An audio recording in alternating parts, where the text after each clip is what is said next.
everyone for joining. I would like to introduce our university representative, Mr. Leo Cuttings. He is the Senior International Officer at University of Sussex. Today, he's going to tell us about different programs, the admission process and scholarships offered by the university. We will take your questions once Mr. Leo finishes his presentation. Leo, please, can you carry on? Absolutely. Yeah, well, thank you very much for the introduction, and nice to meet everybody watching today. And thanks to Falcon for setting up this live session with me at Sussex University. So I'm going to talk you through, as said in the introduction, kind of some information about the university, our courses, entry requirements, a little bit on scholarships, and kind of what it's like to be a student at the university. And then we'll have the Q&A, as I said. So could someone activate the screen sharing feature, please? Because I'm still not able to share my screen. Yeah, just a minute. Sure. Just a minute. I'm doing that already. So while you're doing that, I can see that that we've got a student who's already introduced themselves, which is really great. So nice to meet you. Yeah. So I can see, you're a cricketer. Excellent. Well, Sussex obviously has a fairly well-known county cricket team, so we've got a lot of cricket in the local area. And you're studying gas and petroleum engineering, which is great. I will definitely explain about scholarships generally, and I can talk a little bit about sports scholarships as well. So I'll try and do that for you. All right, there we go. Right, so after a short delay, I can now talk you through the information I wanted to share with you today, which is great. So I've already talked through this slide and kind of what we'll be covering, so I won't dwell on that.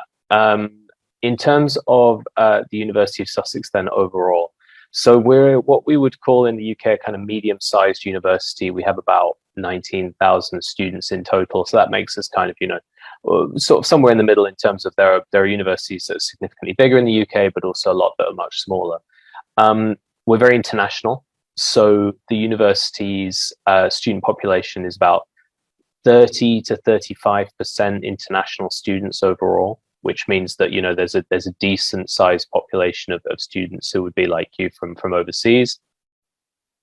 And in terms of our location, we're located in Brighton, which is a city on the south coast of the UK, 1 hour from central London by train, by the beach. And you will hear from me a bit later on some more details about Brighton. In terms of rankings overall, we are 21st out of the 101 UK universities that are in the Times Higher Education World University Rankings. So we're kind of just outside that top 20 in the UK. We're also very well known in particular for development studies, and we've been the #1 university in the world for development for the last 5 years in a row. So we're very, very strong in that area.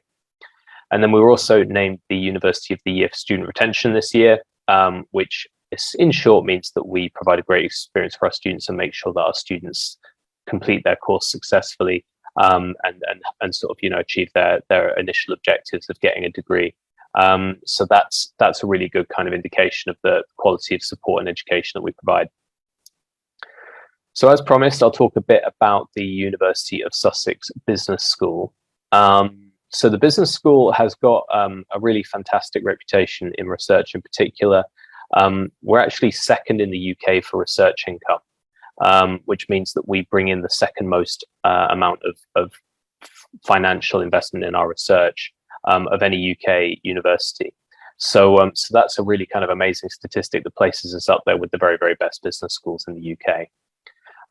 Overall, we're 13th in the UK for business and economics. That's in the Times World University Rankings.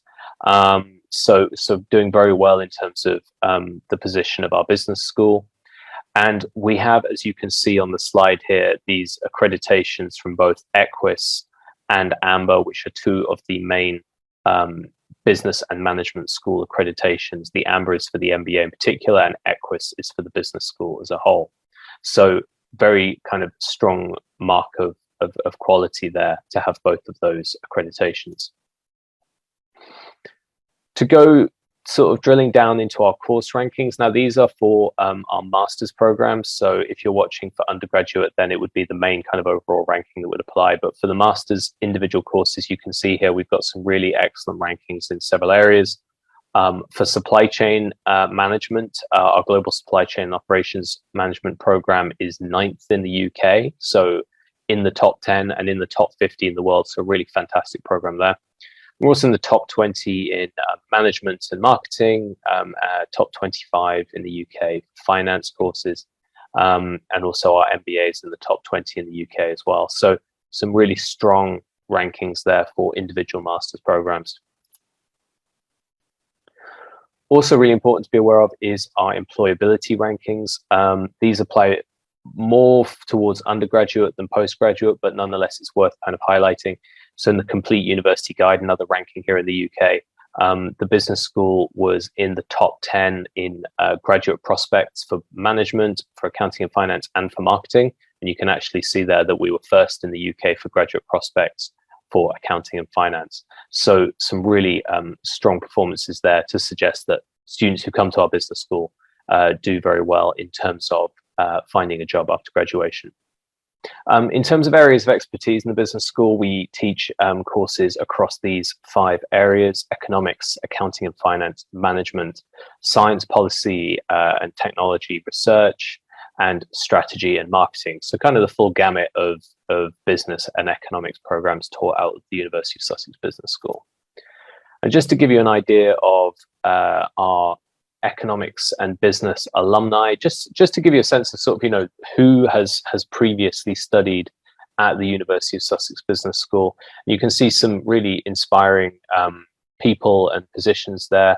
In particular, I'll focus in on Shamshad Akhtar, who's Executive Secretary of the United Nations Economic and Social Commission for Asia and Pacific, very senior Pakistan politician. Just to cover our entry requirements, so at the undergraduate level, normally you would need to be doing one of the international qualifications to enter directly to Sussex, so the IB or A levels, and you can see the typical offers that we might have there for both of these on the slide here. So at A level, which many of you, if you're undergraduate, may be doing, we'd be looking for kind of 3Bs to 3As depending on the course.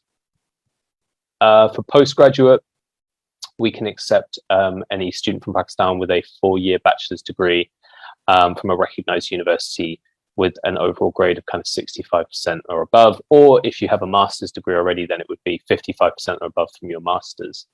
Now, obviously, different courses may have slightly different requirements. You may have a particular course you have to have done at your bachelor's level, but in short, this is kind of an overview of what we're looking for. If you would like to know kind of in more detail, suggest you speak to either colleagues at Falcon or me, or have a look at the website and take a look at kind of the individual courses that you're looking at, because we post more specific entry requirements on our website for you to refer to. We will typically also require you to provide evidence of English. Now, as you can see here, if you're an A-level or IB student, you'll usually have met that either through GCSE or O-level or the IB English qualification. If you haven't done either of those, then you would normally need to do an additional test like IELTS, TOEFL, Pearson. We also accept the Duolingo online test as well, which can be a really good option as it's can be done from home, tends to be a bit cheaper as well. So we do try to be as flexible as we can in terms of you getting your English requirements met. But in many cases, we will require you to take some kind of test just to kind of, you know, ensure academic quality and make sure you are capable of following along with the course. So that is that's really a kind of overview of our entry requirements. Application processes obviously may require additional documents. You know, you'll probably need to do an SOP, submit reference letters, and there may be other things we require as well as part of the application, but we can guide you on that as you go through the process. But these are the kind of overall requirements that we have.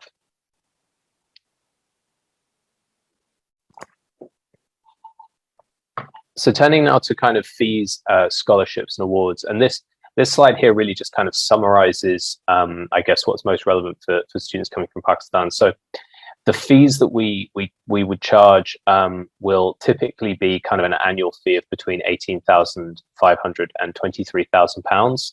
Depends on the course. On our course prospectus pages, you can see the specific fee, so you can go on there and have a look at that. We do have funding available, though, to kind of help limit this cost. The Sussex Pakistan Scholarship is for master's students. We don't have a limited number of these, so actually many students, or most students applying to a majority of courses at master's level, will get this £3,000 scholarship. It's not available for all courses, but it is available for the vast majority. So that £3,000 can help to kind of reduce your fee quite a bit. We also have the Chancellor's International Scholarship, which is available for both postgraduate and undergraduate applicants. We only have 100 of these available internationally, but they are worth £5,000. And if you're an undergraduate student and you get this scholarship, that's actually £5,000 per year of your course, usually over a 3-year course. So again, a very kind of competitive but helpful scholarship that can let you reduce the costs. And then another thing to highlight are the awards that we have. Once again, these are for master's applicants. So if you're applying to the University of Sussex Business School, like we talked about, or our School of Engineering and Informatics, so engineering or computer science courses, you will also, if you're an international fee payer, get an award of £3,000 off your master's tuition fee as well from this award. Now, you can combine this with any of the scholarships that we offer. So, for example, the Pakistan scholarship combined with the business school award could mean £6,000 off your tuition fee as a whole. So that will really help to kind of keep your costs down, which obviously is very helpful. Now, I have some slides here that sort of go into kind of more significant detail about the scholarships we have, and I won't sort of go into these in too much detail, as you know, it's quite a lot of detail here, but it does just cover kind of, you know, the scholarships that we have in a bit more detail. So you can see we have more specific course scholarships like the MBA scholarship or our student hall scholarship. We have scholarships for the engineering school, for our law programs, engineering as well. So this information is also, you know, on our website, so do take a look at the scholarships we have. Orientate you a little bit then. So this is the UK, and the orange badge there is the University of Sussex down there on the south coast, just directly south of London, as you can see. The campus itself is very, very close to the city centre. So you can see here on the slide that we have numerous kind of transportation routes going between the campus and the city. You can go by bike very quickly, less than 5 miles. There's a direct train service between the campus and the city centre. The bus takes less than half an hour. And also we're very close to Gatwick Airport, which is one of the UK's largest airports as well, only 30 minutes away from the campus. So some really good options in terms of getting around. Really, the campus is just on the outskirts of the city, so you will feel very, very close to the city of Brighton, where there's lots of stuff going on, which I can show you in a second. So the campus itself, you can see, as you saw in the previous video, has lots of great facilities. It's a really beautiful environment. We have many things, including, you know, 24-hour library, our student life centre. We have our careers employability service, which I'll talk about in a second. We have 2 gyms on the campus, 2 sports centres, and lots of different kinds of sports equipment. Thinking about the careers employability service then, as I'm sure many of you watching will be aware, the UK has now introduced a 2-year graduate visa route for bachelor's and master's students who complete a degree in the UK. You can stay on and work or look for work for 2 years after graduation. And our careers and employability service is there to help you to apply for jobs, to get your CV up to the highest standard, to prepare for interviews, how to plan your career and what kind of job you may want to end up doing. So there's all different kinds of support that the Careers and Employability Service can provide. They also put on a number of really great events. So we host an annual graduate recruitment fair in the stadium right next to the campus, which is a huge event where you can meet lots of top employers. You can also join kind of alumni networking events. You can become a student consultant and sort of deliver real solutions to local and global businesses. And then, of course, we have our Careers Hub, which advertises lots of both full-time internship, part-time job opportunities as well. So some really great support in terms of careers. Another thing to say is that on your student visa, you're currently allowed to work in the UK up to 20 hours a week during term time, part-time while you study. So we can support you in terms of finding part-time work as well. In terms of accommodation, so as an international student, you'd be guaranteed university managed accommodation. We have over 5,000 rooms on our campus, including both en-suite and shared bathroom options. all of our accommodation is self-catered. And we also have off-campus options, both university managed off-campus accommodation and private sector if you prefer to live in the Brighton city centre. Just to give you an idea of what we have in terms of offering on costs, you can see 6 of our on-campus accommodation options here, and you can see how the price ranges from the newest accommodation in East Slope, which is all en suite, which ranges from about £172 per week, down to Norwich House, which is a cheaper accommodation also on the campus, which has shared bathrooms and is about £118 per week. So you can get a sense there of the range of costs for accommodation.